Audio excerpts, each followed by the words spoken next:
thing about getting old, you earn every wrinkle. Every single one. You can either ride into old age soft or hard. My father smoked 52 years before he finally quit, for good. He took off to work before us kids got up for school, and then he'd visit us at dinner time, probably for about 20 minutes, and then he'd either go to the library or he'd be taking courses, be out in the neighborhood visiting. That's just the way it was back then. My mother stayed at home, pretty much. He did all the fundraising. My father only laid in my bed with me to have a conversation twice in my lifetime. And usually it was when the shit was hitting the fan. First time it happened, he said we were moving to Saudi Arabia, and I couldn't wait to go because he wanted to go. The second time was, I remember clearly, was when my mother decided to go back to New York after 1 year in Saudi Arabia. She couldn't take it. She didn't like it. What do you expect? It's hotter than hell, living in the middle of a desert or on the coast where it was humid, and resting near Saudi Arabia. That's why when I raised my son Steven, every night I'd lay down in bed with him, talk with him about his day, pray, and then on to the next day, and repeat. You gotta catch the good moments when you have the opportunity. No doubt about it. So I just got my eyeball done. You can see my lens is out here so I can see. I'm waiting to have the other eye done. I'm definitely going to take advantage of my new eyesight.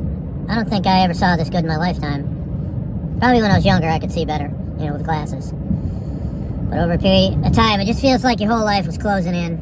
I just feel more confident and like there's more opportunity in life because you can see everything. You're not going to miss opportunity coming square in your face. So I got the middle lens. You can either pick far distance, middle, or close. I picked middle because that's actually real life.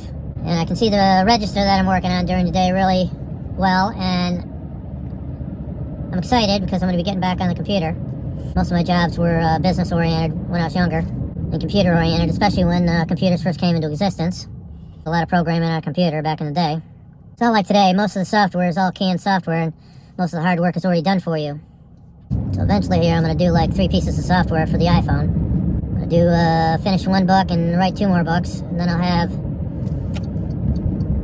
7 or 8 books online. The average author on Amazon sells about 300 books a year, so if you really look at it, it really isn't worth writing any books.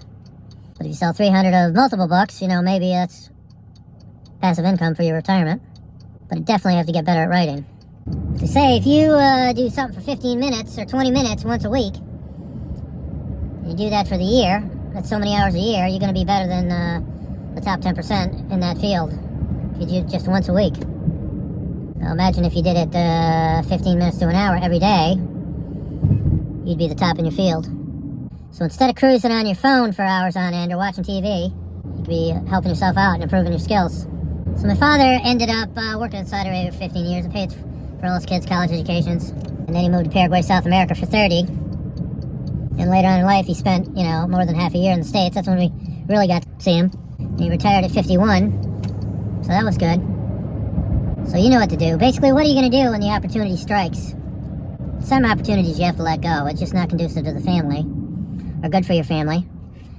You got to think about it. You could be doing everything right for your family and then it still doesn't work. Got to keep the wife happy because 80% of divorces are initiated by the woman. That's fact number 1 that I'm trying to ingrain in men's lives. In your relationship, you have to be on the job. Then you have to deal with the cards you're dealt. But not get all emotional, excited if something doesn't go your way. What's important to you? So my goal of the day is to get 2 more subscribers. If you've made it this far, please subscribe.